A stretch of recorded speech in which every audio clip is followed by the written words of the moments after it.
Fala pessoal, quanto tempo! Aqui é o professor Feijó, estou trazendo mais um conteúdo para vocês aqui no nosso canal. Já fazia um tempo que eu não publicava algumas coisas, né? Tava sem tempo para gerar material e tudo mais. Eu estou agora com uma série de coisas organizadas aí, já programadas para a gente colocar conteúdo novo, tentar semanalmente voltar àquela rotina semanal que a gente tinha de subida de conteúdo, tá? Mas estou aí, estou vivo. Estou com material aí para trazer para vocês, tá?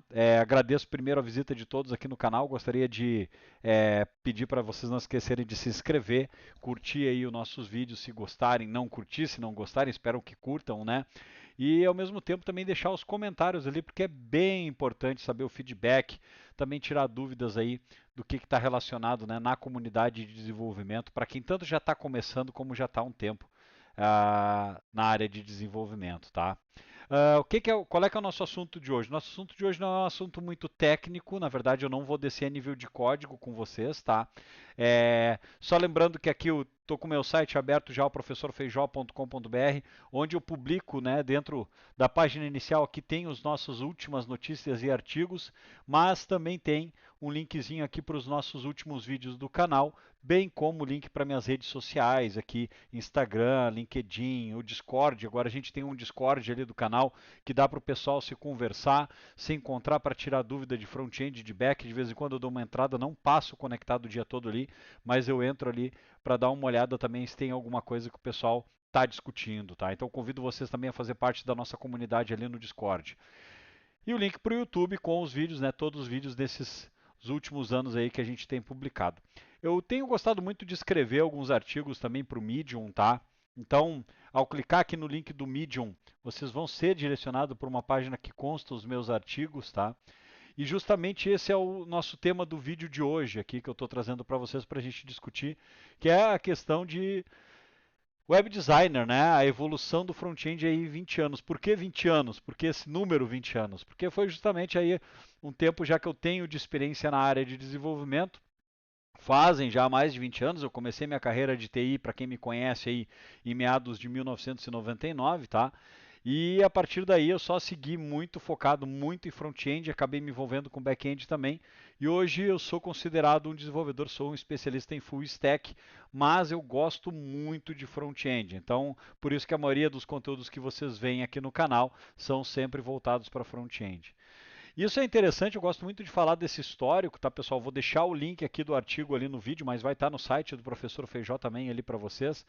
Mas eu gosto de trazer isso à tona porque quando eu comecei a desenvolver as primeiras aplicações em HTML, CSS e JavaScript, lá nos primórdios da web, quando a gente ainda utilizava aí hospedagens como Geosites, Alta Vista e por aí vai, tá? Depois começou a surgir aí o Villabol, não era o Kit.net, que depois foi adquirido pela Globo.com.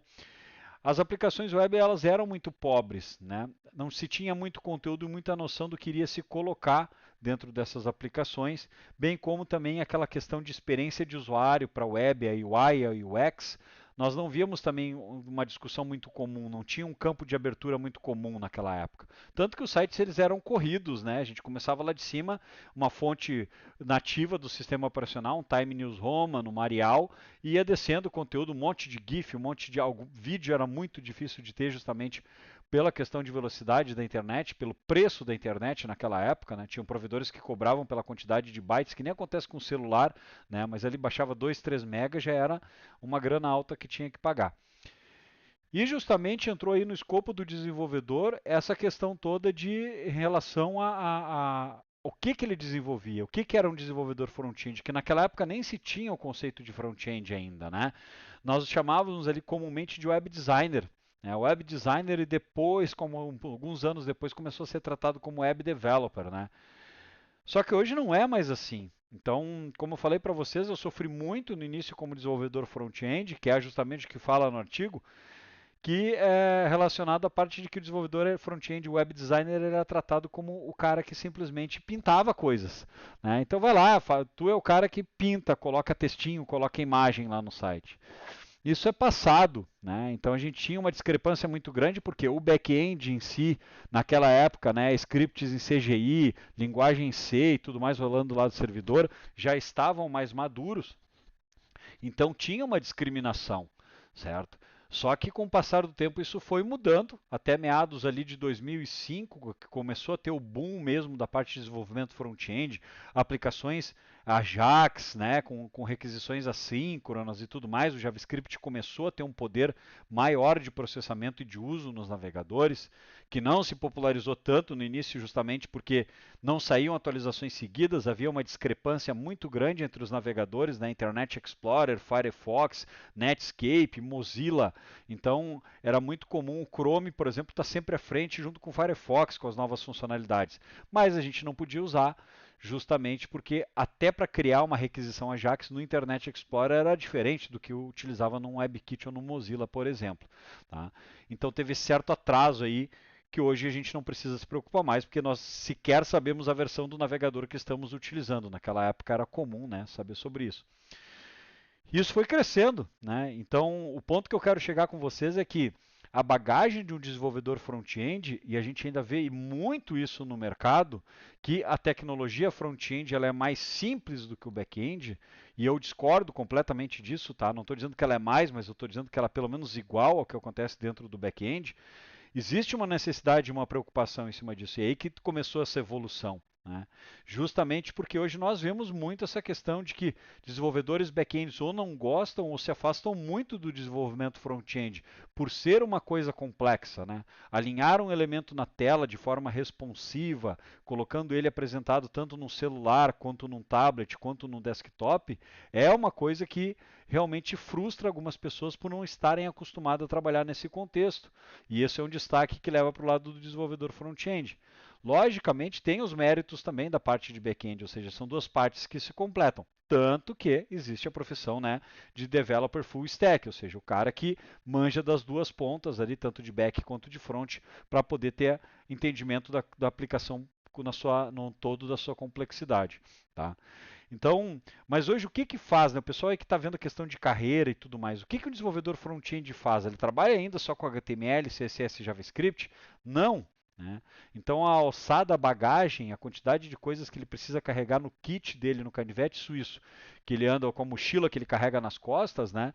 É uma série de conhecimentos em outras tecnologias. E eu posso enumerar algumas para vocês que são básicas, são mínimas hoje para trabalhar com front-end. Né? Além da parte de HTML, CSS e JavaScript, obviamente, e para trabalhar com JavaScript eu tenho que ter conhecimentos fortes em lógica de programação, eu preciso também ter o conhecimento de design responsivo, de media queries, né?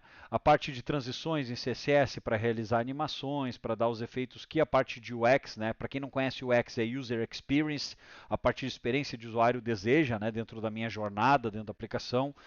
Proporcionar também o que é esperado pela UI, ou seja, o design feito pela UI, pela User Interface, também tem que estar.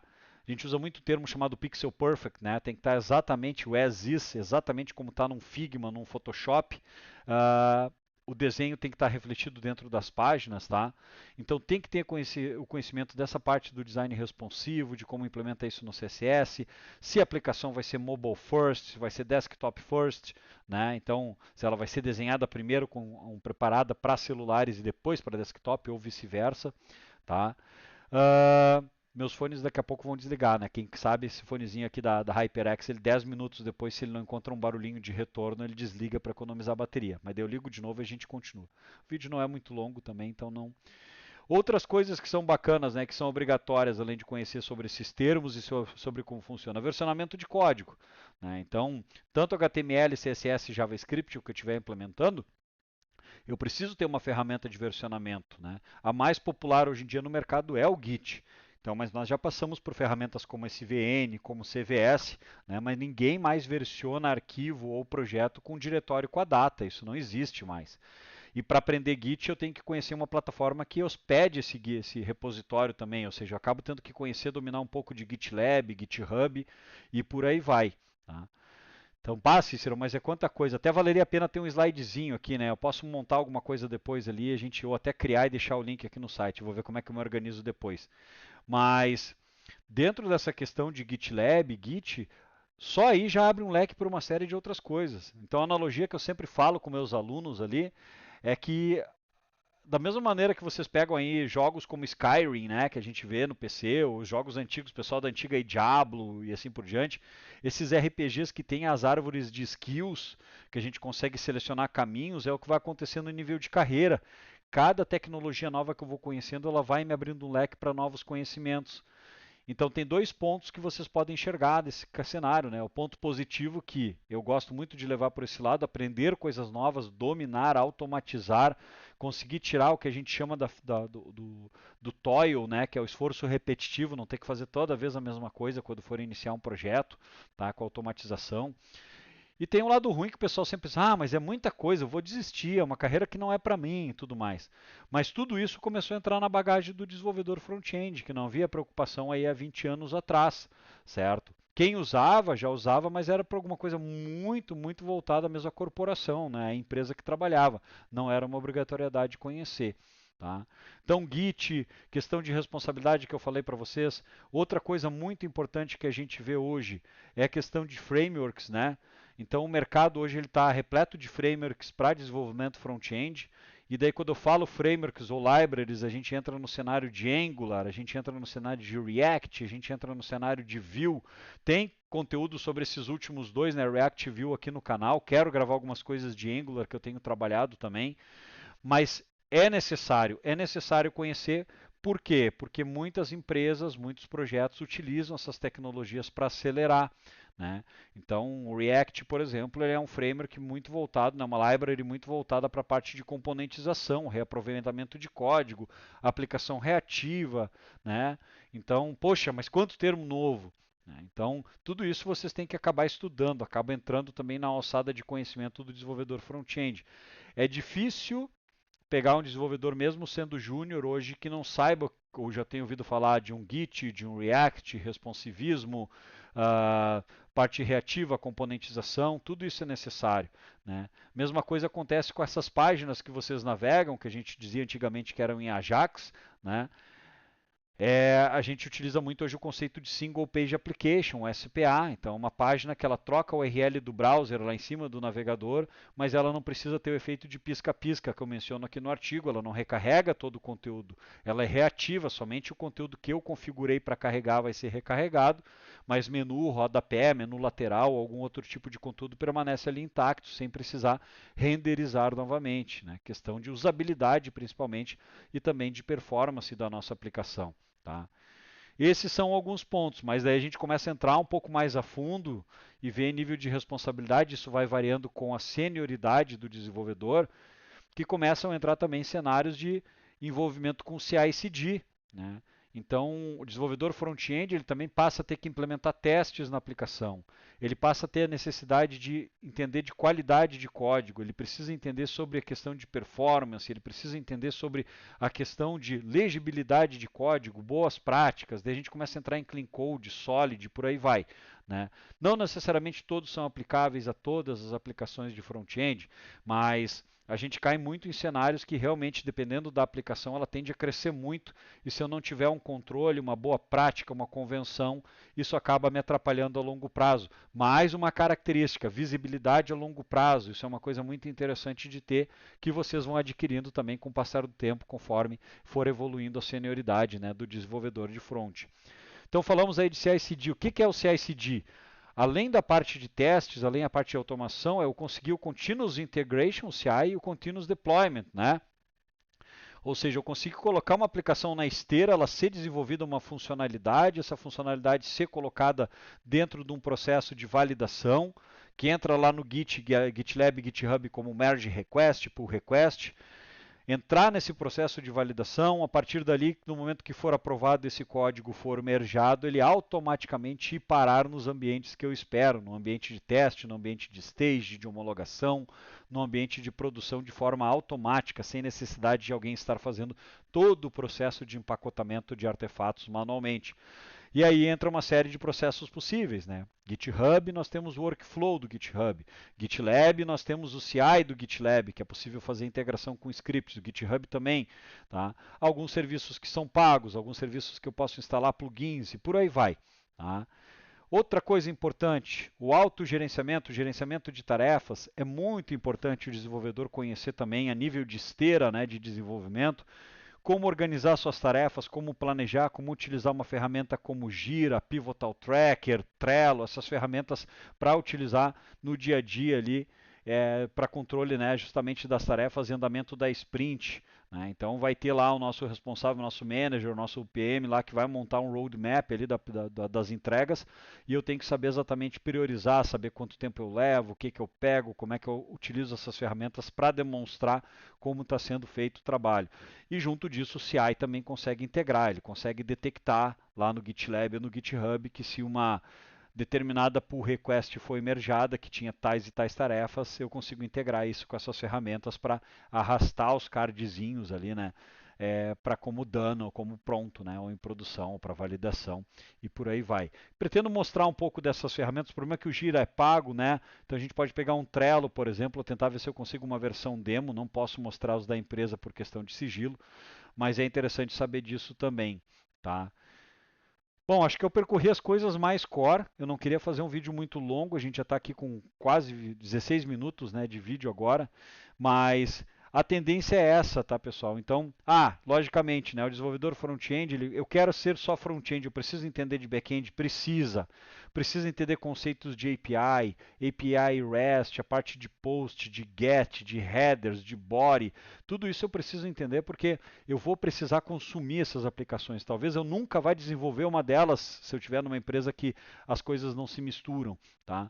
Mas eu vou ter que conversar ou vou ter que ler documentações que permitam, logicamente, eu fazer a integração da minha aplicação de front-end com essas APIs. Tá? Então, é um conceito muito importante de entender, de saber como funciona, ter essa integração com essas APIs. Se vocês tiverem a oportunidade de desenvolver alguma delas, hoje, principalmente o desenvolvedor front-end, apesar de ele conhecer muito de JavaScript, ser cobrado dele, também é passivo de que ele tenha que entrar um pouco no mundo do back-end até a nível de desenvolvimento. Mas se eu quiser começar, se eu quiser fazer a primeira parte, o que, que eu posso fazer? Bom, a gente pode utilizar um Node.js para desenvolver uma API de back-end, por exemplo, né, nível de back-end. Justamente porque o meu conhecimento, né, a parte cognitiva vai ser JavaScript também. Então eu não tenho necessidade de aprender uma outra tecnologia, só entender as diferenças entre o que é Node para back-end, diferente do que é um Node para front. O Node, quando a gente está usando ali simplesmente um gerenciador de pacotes como NPM, Yarn, PNPM e por aí vai. Tá? Então é bastante coisa, gente, muita possibilidade. Não enxerguem com muita coisa para aprender, mas também como muita possibilidade de empenho, de aprendizado, de caminho a ser seguido dentro do nível de carreira do desenvolvedor front-end. Tá? Então é meio que desmistificando ali que o desenvolvedor front-end ele não está mais ali num cantinho só desenvolvendo telinhas, ele precisa entender do processo end-to-end também para poder participar, né, do processo de desenvolvimento da aplicação como um todo, a nível de qualidade, segurança e por aí vai. Certo, pessoal? Não vou me alongar. Vocês vão notar um cortezinho no meio do vídeo, uma puladinha, porque o meu gravador, o meu OBS fechou no meio do caminho, tá? Mas eu continuei gravando aqui para poder finalizar. Agradeço a presença de todos aqui no canal. Não esquece de curtir, de se inscrever, de comentar e me diz aí embaixo nos comentários se você chegou até o final do vídeo, como é que está sendo a carreira, se já está ingressando, o que está usando de tecnologia, que eu quero saber, até para a gente ter insumos, né, de novos conteúdos aí para o nosso canal. Perfeito, pessoal? Muito obrigado e até a próxima.